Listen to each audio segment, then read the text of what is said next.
Tim, man. I think it's breaking over 60-some degrees today. So you know I'm loving life with my shorts and the Hawaiian shirt, brother. Shorts, shirt. I mean, at least you have shoes. You get some service around here. Yeah, right? I even put a pair of socks on too, man. What? Do you have a belt on, Rick? I got to ask you. No, I forgot my belt this morning. He's just messing with me. Well, first of all, hey, you know what? Who are we? Let me ask you that.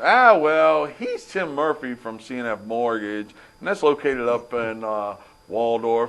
And we won't say what I thought I was Abbott and Costello. I thought this was the Abbott and Costello show. That's true. Yeah, you're Bud Abbott, I'm Lou Costello. We couldn't figure that one out. And, of course, Rick is with Residential Plus now. Yeah, it's Residential Plus, but it's still the same company, Jobin Realty. We've changed our name. Actually, we're not affiliated with Jobin Realty anymore, but we've changed our name. But it's in the same place, same office, same people there. Hollywood, Maryland. Just different name now, so...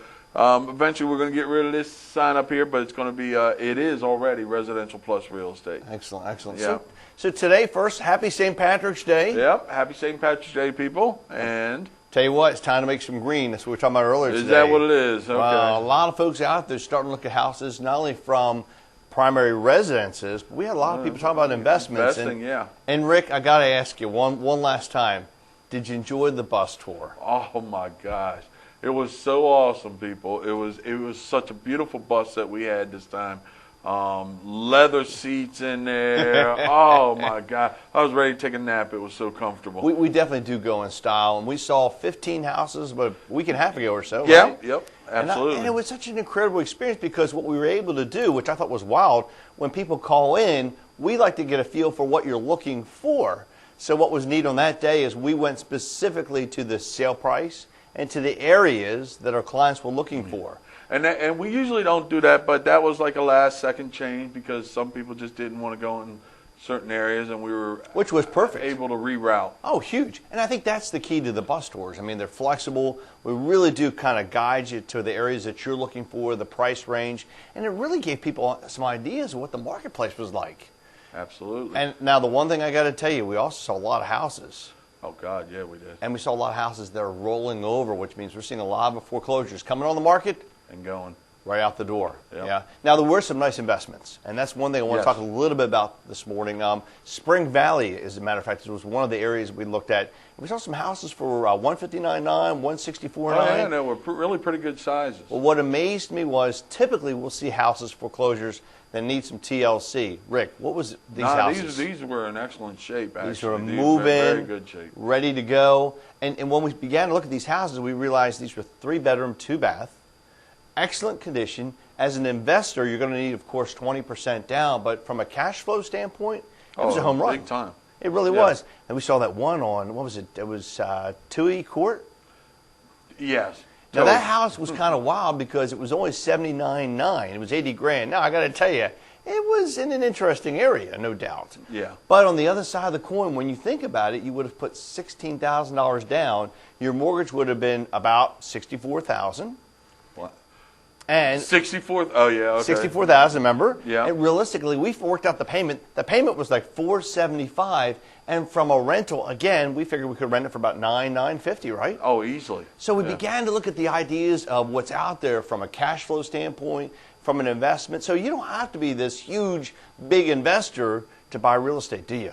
No, absolutely not. And actually, the houses that are on the lower end are the ones that you really, realistically want to invest in, right? Especially when you're just starting out and you're starting to build your wealth and everything, because you got to think about it. In the long term, they're going to be the ones that are still going to be the lower priced houses, and they're going to be easier to sell to first-time home buyers or a young couple just starting off that's maybe, got a kid, maybe one kid, or just a single individual by themselves.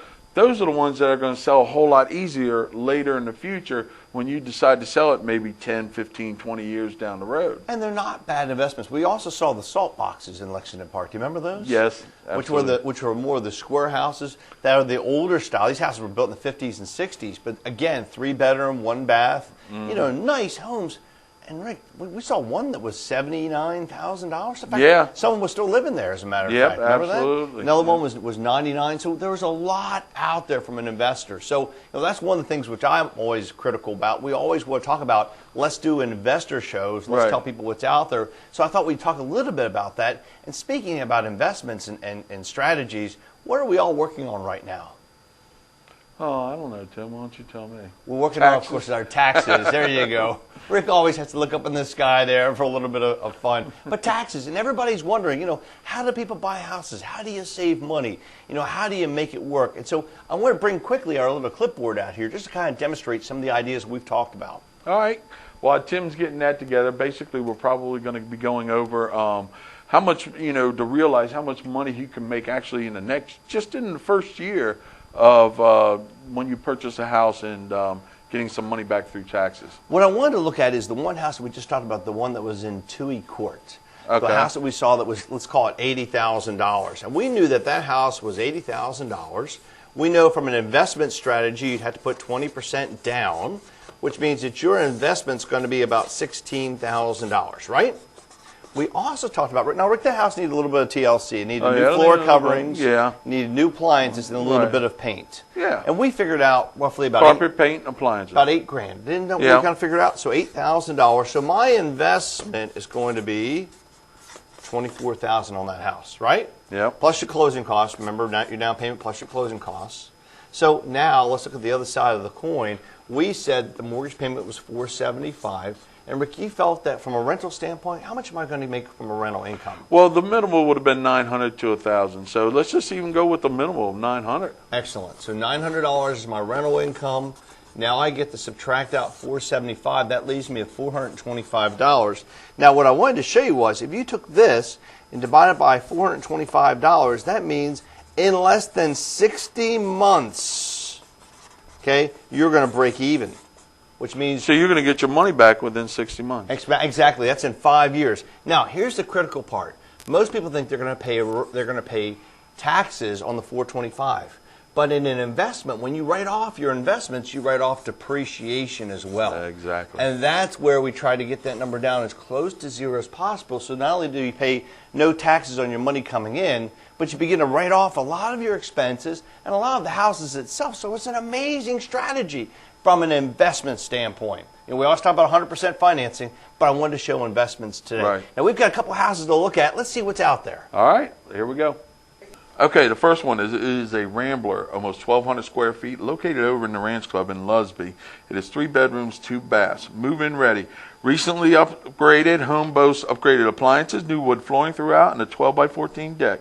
Has new driveway with stones in it, newly refurbished bathrooms, and a 12x12 shed with a fenced-in backyard and fresh paint, and it backs up to the woods.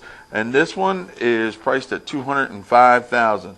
Now the next one on the list, it's an older house, but it is drop dead gorgeous on the inside.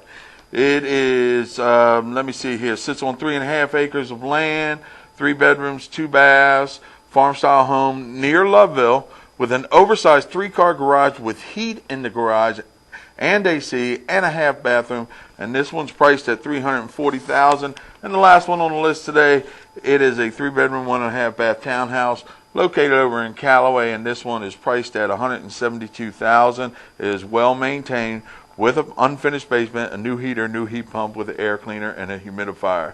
And that's the list for today. Oh, wow, Rick, all those houses. And you know what? They're all 100% financing. Yes, they are, Tim. It is amazing. In fact, some of those houses would have been great investments, too, from that standpoint, especially the one in Lusby. Oh, yeah, That's absolutely. a killer deal. It really is. And, to learn more about houses and investing as well as purchases for primary residences, the 100% programs, the whole 9 yards, you really want to come to our next house workshop expo, whatever you want to call it, Rick. And that's going to be on the 24th. And that's a Wednesday. It's a Wednesday night from 7 until 10 p.m. And don't forget, we feed you. Exactly. And then we have the bus tour. Now, we've done a little bit of changes. The bus tour is from 10 to 3 on the 27th. But we'd like to get there a little bit earlier, like 9:30, because what we've tried to do is try to get an idea exactly to make sure we're pinpointing where you want to go and what you want to do. To get a hold of us, Rick, just have them give us a call on the phone here. Yep, that's still the same phone number. Different name, but still the same phone number. Ask for Pam or Mark or Rick. Right. Or you can go on the allsouthernmdhomes.com. Sign up for the bus tour or for the workshop, and we'll Right. see you there. All right. Thanks.